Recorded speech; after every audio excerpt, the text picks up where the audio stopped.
Assalamualaikum dan selamat pagi untuk semua penonton Selamat Pagi Malaysia. Apa khabar? Semoga anda berada dalam keadaan yang sihat dan juga sejahtera. Terima kasih kerana menyaksikan siaran kami Selamat Pagi Malaysia hari ini di TV1 dan juga saluran berita RTM. Hujung-hujung minggu ni kan pastinya ada banyak perkongsian menarik yang kami telah pun susun untuk anda semua. Tapi macam biasa di permulaan siaran kita nak bawakan kepada anda perkembangan berita terkini dan juga semasa.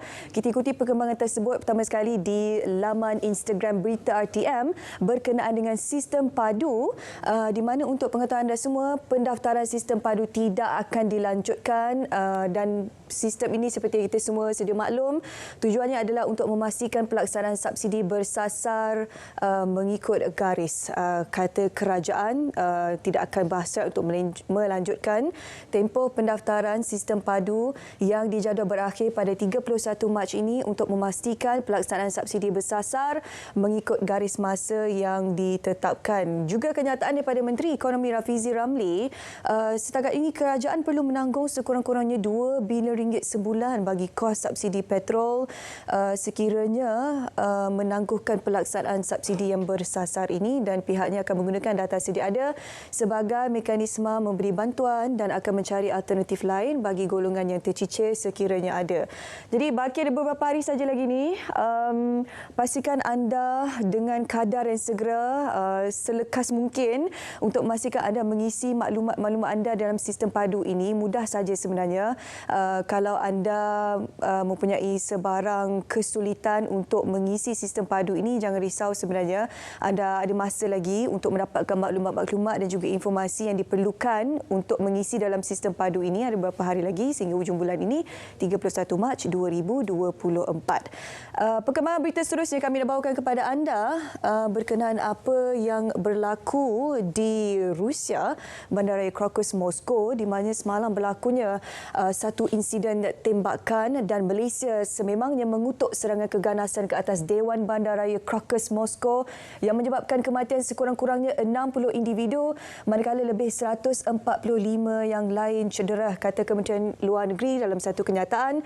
Malaysia merakamkan ucapan takziah dan simpati kepada Kerajaan Persekutuan Rusia serta kepada keluarga mangsa yang terlibat. Pendirian Malaysia adalah amat jelas menolak sekeras-kerasnya segala tindakan keganasan dan ekstremisme dalam semua bentuk dan juga manifestasi. Untuk pengetahuan anda semua, tembakan rambang tersebut telah pun diakui oleh kumpulan Daesh yang bertanggungjawab melakukan serangan tersebut dan untuk pengetahuan anda semua, penyerang memakai seragam celoreng memasuki bangunan, melepaskan tembakan secara rambang dan juga melemparkan bom tangan. Menteri Kesihatan Rusia Mikhail Murashko berkata setakat ini 115 orang dimasukkan ke hospital termasuk 5 kanak-kanak. Walau bagaimanapun, setakat ini apa yang sudah pun disahkan, tidak ada rakyat Malaysia yang berdaftar di Moskow yang terlibat dalam serangan tersebut. Apa-apa pun kita doakan agar mangsa-mangsa yang terlibat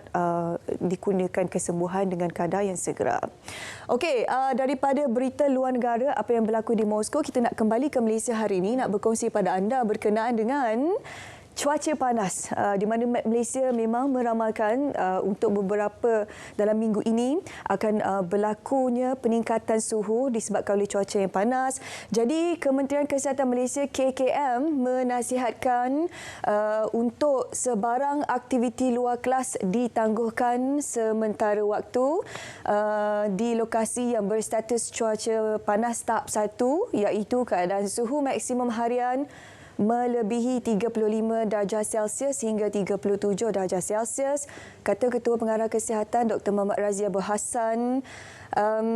Sekiranya status cuaca bertukar kepada status gelombang haba, Kementerian Pendidikan KPM boleh mengambil tindakan mengikut Pelan Tindakan bagi menangani gelombang haba 2016 di mana Pelan Tindakan Pengurusan Risiko Kesihatan akibat gelombang haba 2021 oleh KKM dan juga Garis Panduan Penutupan Institusi Pendidikan oleh KPM.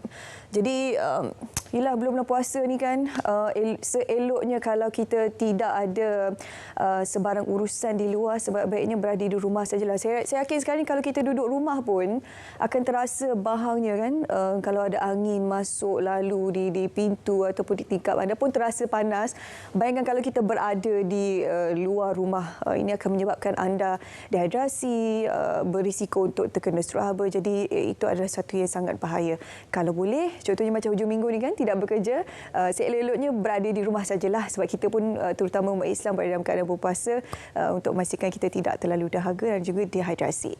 Okey, satu lagi, bila kita cerita berkaitan umat Islam, bila puasa ni, selepas puasa adalah Hari Raya Aidilfitri kan? Jadi untuk pengetahuan anda semua, ini perkara biasalah, tapi kita nak berikan informasi pada anda semua di mana aliran trafik dijangka akan melonjak sebanyak 20% petugas lebuh raya akan ditambah. Dijangka 180,000 kenderaan sehari akan menggunakan lebuh raya Kuala Lumpur Karak ketika waktu puncak menjelang Aidilfitri. Jelas Pengurus Besar Kanan Anil Berhad Datin Razimah Muhammad Razi yang itu akan meningkat berbanding hanya 105,000 kenderaan pada hari biasa. Jadi untuk mengatasi sebarang masalah kesesakan aliran trafik yang dijangka bakal berlaku sewaktu perayaan Hari Raya Aidilfitri nanti, mereka akan menambah kaki tangan ataupun petugas sebanyak 20%. Jadi pihak yang bertanggungjawab sudah pun melaksanakan tugas mereka. Kita juga perlu melaksanakan tanggungjawab kita untuk memastikan agar baki di kad touch and go anda mencukupi. Pastikan anda mengikuti peraturan-peraturan di lebuh raya untuk mengelak sebarang kesesakan ataupun sebarang kemalangan sewaktu-waktu puncak di perayaan Hari Raya Aidilfitri nanti. Okey, itu perkembangan pada pagi ini kami boleh bawakan untuk anda. Kita nak berehat seketika, kembali selepas ini. Jangan ke mana-mana.